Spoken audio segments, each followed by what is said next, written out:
রোদেও দিতে হবে না, রান্না করতেও লাগবে না, আর লাগবে না ভিনিগারও। মাত্র 5 মিনিটেই তৈরি হয়ে যাবে কাঁচা আমের এই লোভনীয় টক ঝাল আচার, যেটা দিয়ে ভাত রুটি দুটোই খেতে দুর্দান্ত লাগবে। শুধুমাত্র কাটবেন আর বছর জুড়ে খেতে থাকবেন। চলুন দেখে নিই ইনস্ট্যান্ট তৈরি এই আচারের রেসিপিটা। আচারের জন্য আমি এখানে 500 গ্রাম কাঁচা টক আম নিয়েছি। আমটা সবার প্রথমে খোসা অবস্থাতেই ভালো করে ধুয়ে নিতে হবে, যেহেতু খোসা সমেতই এই আমের আচারটা তৈরি করব। এরপর আমগুলো খুব ভালো করে এরকম একটা টাওয়েল দিয়ে মুছে নিতে হবে, যাতে আমের গায়ে একটুও না জল থাকে। আর এরপর আমটা এরকম দুভাগে ভাগ করে নিয়েছি, আর কুশিগুলো খুব ভালো করে পরিষ্কার করে কিন্তু বের করে নিতে হবে।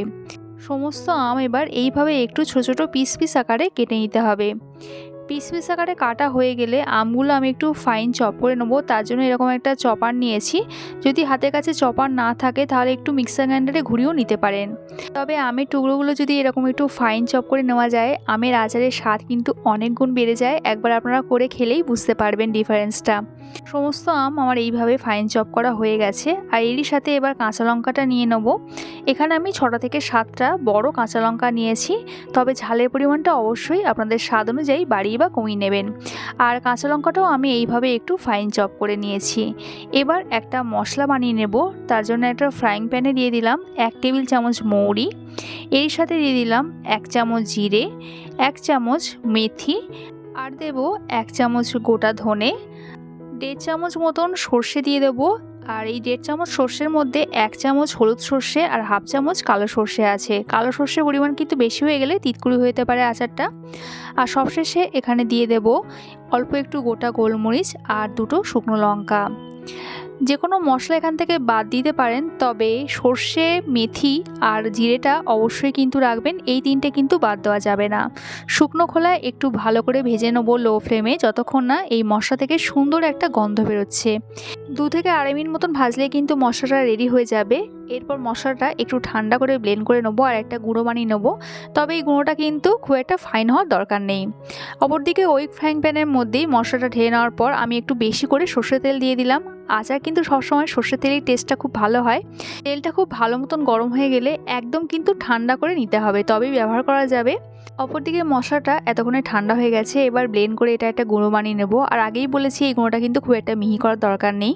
এবার যে আমটা আমি ফাইন চপ করেছিলাম সেটা এরকম একটা বড় পাত্রে ঢেলে নিলাম, যেহেতু এর সাথে এখানে সমস্ত তেল মশলা মেশাবো, তাহলে মেশাতে সুবিধা হবে। এরপর এই আমের মধ্যে দিয়ে দিলাম 1 চামচ বিট নুন আর 1 চামচ মতন সাদা নুন।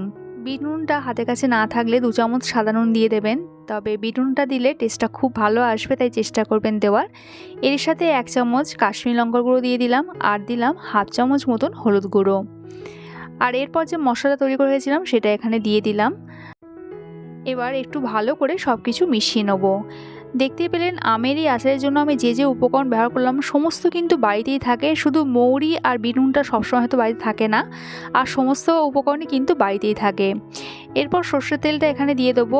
আর অবশ্যই দেখে নেবেন যে এই সময় সর্ষের তেলটা একদম ঠান্ডা আছে কি না, তবেই কিন্তু আচারটা ভিনিগার ছাড়াই অনেক দিন পর্যন্ত একদম ভালো থাকবে। তেল দেওয়ার পর আবারও সব কিছু ভালো করে মিশিয়ে নিলাম। আচার কিন্তু প্রায় এখানে হয়ে এসেছে। সব কিছু ভালো করে মিশিয়ে নেওয়ার পর লাস্টে আমি এখানে অল্প একটু কালো জিরে দিয়ে দেবো। কালো জিরেটা কিন্তু অপশনাল, চাইলে আপনারা নাও দিতে পারেন, তবে দিলে ভালো হয়। আবার কালো জিরেটা দেওয়ার পর আবারও একটু ভালো করে মিশিয়ে নিলাম। আর মেশাতে মেশাতে দেখবেন আস্তে আস্তে কিন্তু এই আচার থেকে তেল ছাড়ছে, আর সঙ্গে আচারের কালারটাও কিন্তু চেঞ্জ হচ্ছে। তো রেডি হয়ে গেল আজকের আমাদের লোভনীয় কাঁচা আমের টক ঝাল আচার।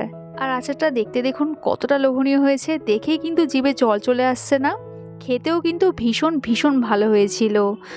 ভাত রুটির সাথে খেতে তো ভালো লাগবেই, মুখে যখন একদমই রুচি থাকবে না, শুধু এই আচারটা একটু খেয়ে দেখবেন মুখের রুচি কিন্তু ফেরাবে।